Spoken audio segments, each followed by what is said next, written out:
नारद का अभिमान और माया का प्रभाव। शंभुदिन उपदेशित नई नारदी सुहान, भारद्वाज कौतुक सुनो हरि इच्छा बलवान। यद्यपि शिवजी ने यह हित की शिक्षा दी पर नारद जी को वह अच्छी न लगी है। भारद्वाज अब कौतुक तमाशा सुनो, हरि की इच्छा बड़ी बलवान है। राम कीन चाहे सो होई, करे अन्यथा अस नहीं होई। शंभु वचन मुनि मन नहीं भाए, तब विरंच के लोक सिधाए। श्री राम जी को जो करना चाहते हैं वही होता है, ऐसा कोई नहीं जो उनके विरुद्ध हो सके। श्री शिव जी के वचन नारद जी के मन को अच्छे नहीं लगे, तब वे वहां से ब्रह्मलोक को चल दिए। एक बार कर तल बर बीना, गावत हरि गुणगान प्रवीणा। क्षीर सिंधु गवने मुनिनाथा, जह बस श्रीनिवास श्रुति माथा। एक बार गान विद्या में निपुण मुनिनाथ नारद जी हाथ में सुंदर वीणा लिए हरि गुण गाते हुए क्षीर सागर में गए, जहाँ वेदों के मस्तक स्वरूप मूर्तिमान वेदांत तत्व लक्ष्मी निवास भगवान नारायण रहते हैं। हर्ष मिले उठी रमा निकेता, बैठे आसन ऋषि समेता। बोले भींस चराचर राया, बहुत दिन कीन मुनिदाया। रमा निवास भगवान उठकर बड़े आदर से उनसे मिले और ऋषि नारद जी के साथ आसन पर बैठ गए। चराचर के स्वामी भगवान हंसकर बोले, हे मुनि, आज आपने बहुत दिनों तक पर दिया की। काम चैत नारद सब भाषे, जद्यपि प्रथम वर्जी शिव राखे। अति प्रचंड रघुवीर के माया, जही न मोह अस को जग मा जाय। यद्यपि श्री शिव जी ने उन्हें पहले से ही वर्ज रखा था, तो भी नारद में कामदेव का सारा चरित्र भगवान को सुनाया। श्री रघुनाथ जी की माया बड़ी ही प्रबल है। जगत में ऐसा कौन जन्मा है जिसे वे मोहित न कर दें। रुख बदन करी वचन, मृदु बोले श्री भगवान। तुमरे सिमरन ते मिटई, मोह मार मदमान। भगवान रूखा सा मुँह कर करे कमल वचन बोले, हे मुनिराज, आपका स्मरण करने से दूसरों के मोह काम मद और अभिमान मिट जाते हैं, फिर आपके लिए तो कहना ही क्या है। सुनि मुनि मोह होई मन ताके, ज्ञान विराग हृदय नहीं जाके। ब्रह्मचर्य व्रत रत मति धीरा, तुम रे की करी मनुभव पीरा। हे मुनि सुनिए, मोह तो उसके मन में होता है जिसके हृदय में ज्ञान वैराग्य नहीं है। आप तो ब्रह्मचर्य व्रत के तत्पर और बड़े ही धीर बुद्धि हैं, भला कहीं आपको भी कामदेव सता सकता है। नारद कहो सहित अभिमाना, कृपा तुम्हारी सकल भगवाना। कृपा निधि मन दीख विचारी, उर अंकरियो गर्भ तरु भारी।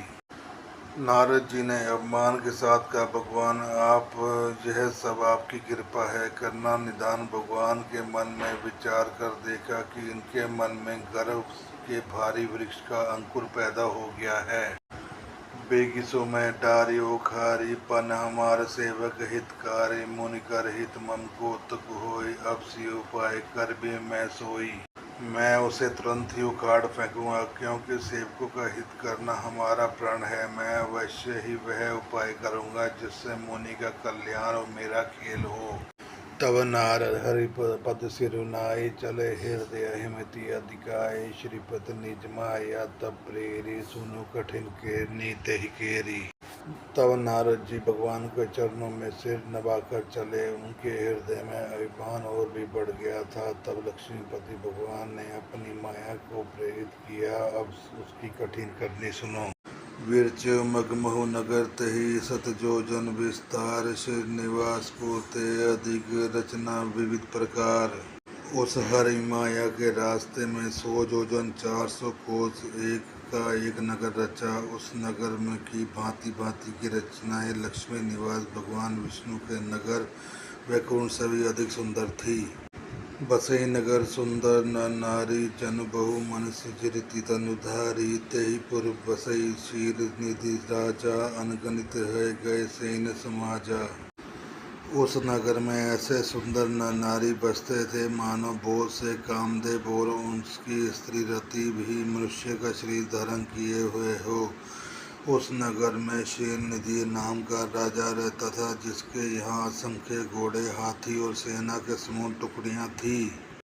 सत सुरेश सम विभव विशाला रूप तेज बल नीति निवासा विश्व मोहनी तासु कुमारी श्री विमोह जिसु रूप निहारी। उसका वैभव और विशाल 100 इंद्रों के समान था। वह रूप तेज बल और नीति का घर था। उसके विश्व मोहिनी नाम की एक ऐसी रूपवती कन्या थी जिसके रूप को देखकर लक्ष्मी जी भी मोहित हो जाएं।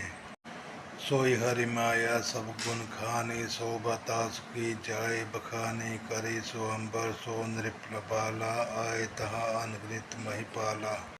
वह सब गुणों की खान भगवान की माया ही थी। उसकी शोभा का वर्णन कैसे किया जा सकता है। वह राजकुमारी स्वयंवर करना चाहती थी, इससे वहां अनगिनत राजा आए हुए थे। मुनि कोत की नगर तही गयो पुरवासी सब पूछत भयो मोह सुनि सब चरित भूप गृह आए करी पूजा नृप मुनि बैठाए।